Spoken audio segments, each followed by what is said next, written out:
Okay, here I am back again trying to have another run at this recording and with some fine tuning done. Do we have music coming in? Yeah, we have it coming in the background. I'm just changing the volume down so it doesn't get. Yeah, I just had to move over there to change down the volume so it wouldn't be picked up on the mic, even though it's an omnidirectional cardioid mic. It shouldn't be picking up anything that's behind it, but however, we need to be sure that all this is working and functioning more accurately.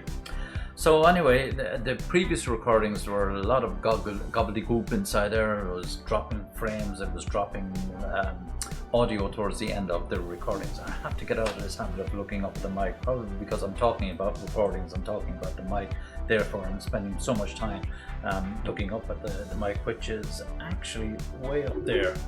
I'm not going to move it now for the moment. We'll see how this actually works on this video setup here. We've, of course, that doesn't help putting my hand in front of the actual of my mouth to explain things in any way. Oh god, this is going horrendously wrong. Let's now just try and move forward with the intro clip that I've still kept from the earlier videos. Now I just need to stop the music in the background so that it doesn't get picked up into the microphone as well.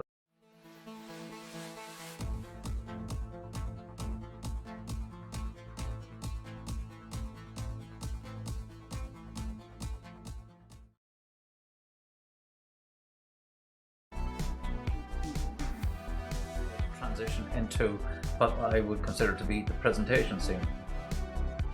So I need to just put focus onto the PowerPoint presentation, and there we have it. They're actually running, and I'm clearly controlling it here with the controller. The volume on the mic is seems to be just spot on at the moment. I've dropped the background music by a couple of dB, brought it down to -24 from, I can't see it from here without my glasses, which is pretty crazy, but at least I can see the online screen where the presentation is running. I moved back a little bit further so that I can actually look somewhat in proportion with the desk itself, and also resized the screen of the PowerPoint presentation as we're showing here on the opposite side. Now if I want to move on then to the final section of the presentation, which would be the outro scene, the closeout as I call it, I can continue to talk while it beeps up and moves forward, and hopefully now it will start picking up the camera, and lo and behold, here it is, and here I am in the middle of the camera again. Now I'm going to change this, as I mentioned earlier on. I'm going to move away and take out that phone probably and just put something totally different in there. This is from the original configuration of the profiles and of the scenes, just to see how it was actually functioning. But at least I'm happy now that the cameras are activating and deactivating as I had expected in first instance. Now I'm literally toggling back to the very first intro scene. So what I can see, the scrolling text up here on that corner, they're working fine. They're from the original setup as well. Also, we have the music running. The mic is still picking up at the right volume. Might just have to tweak that a little bit. I believe that I've got the proportions right. Oh, I'm just going to move back so slightly just to see how this looks in terms of what I'm looking back at. Here is the green screen. Music still playing in the background. Don't need to change PowerPoints because I'm not using them anymore. So essentially, job done. Put back in the borders around the sides of the presentations. Things are still clipping through nicely. I think I will probably keep this configuration. I have possibly one or two other alternatives that I could use, maybe just to spice it up depending on the modules and the programs that we're going to be delivering and so on. So hopefully that's doing the trick for you, and I will certainly have to start getting more focus on the camera. I might just let's just see if I can adjust the light here to.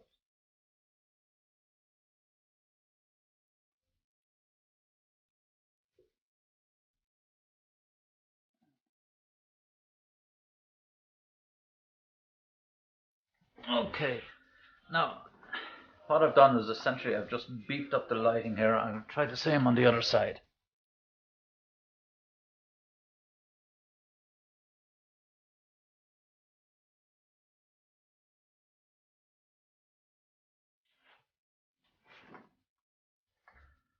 That's a bit too much.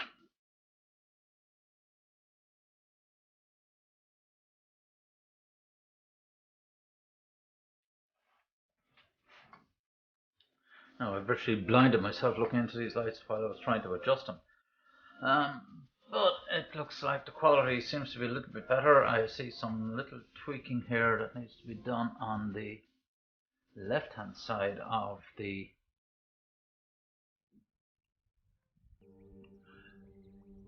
now transition that just to be sure everything is taken. Now, so there should be no more glimmer or anything come around the sides, essentially outside the box of what I'm currently presenting. I'm going to do one more slight little change, and just to see how much. Again, you see, I'm not working with a wide-angle lens, unfortunately. So let's see how far out I can go before I start to skew up things. Yeah, that's giving a bit more scope there, which means I can move over a little bit more and back. Let us transition that to see how it looks. Now, I'm going to let this background music play out as if I was playing out an outro scene. So it looks a little bit more in proportion now. We'll see when we do the final recording.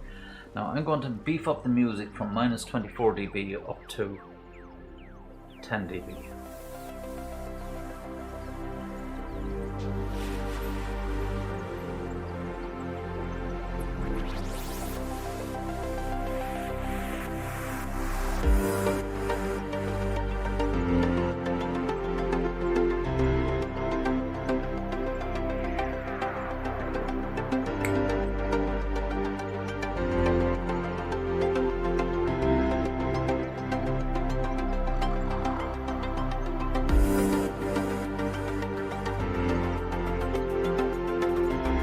Also, there's a method in my madness. While this is playing in the background, I'm letting it clock up some time while I'm also recording. And see, I'm getting the same issue with spiking or dropping of some of the other clipping, is the precise terminology. If you're running too loud, but that wasn't quite the case when the earlier recording, where it was clipping some of the audio. I'm not quite sure why that was happening, but we'll see. This is all trial and error, fine tune and get it to fine.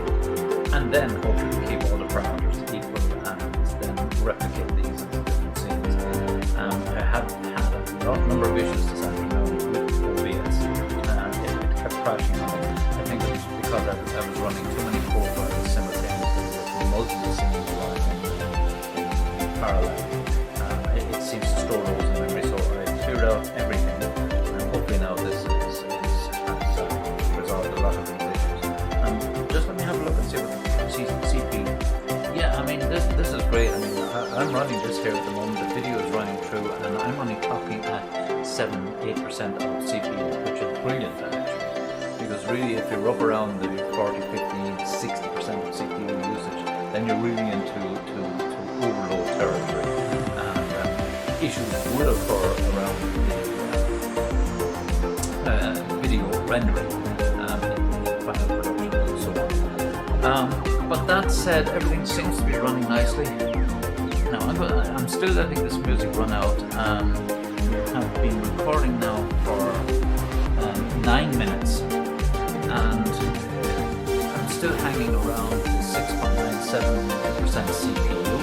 The frame rate is excellent. It's maintaining its 30 frames per second output. I set up all those parameters with all the videos, different cameras, and settings of the itself to operate. 30 frames per second is more than adequate for close to it. output stream. Some of the outputs are running at 1980 by 1080, which is high definition. And in a lot of instances, I've dropped it down to 1280 by 720p, which is still at a high definition range, but the quality should be superb in terms of playback, and that's all that really matters. It's certainly within the parameters for effective streaming.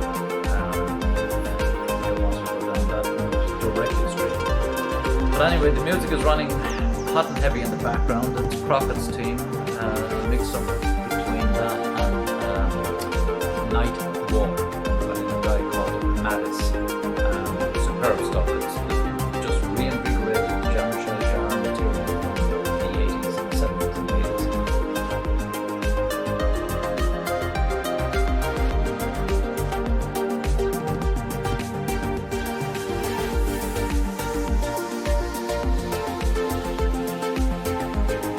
Running on 12 minutes now. We're virtually at the end of the song, so I'm going to kill the end of this song, kill the recording, and hopefully the quality, background quality, let me be very careful and bring the audio back down. Now we're back down at 22.5, so this should be sufficient background volume for comfortable listening and playback. That's it, folks. Thank you very much for bearing with me and watching this for the last 10 minutes or so. Feedback more than welcome.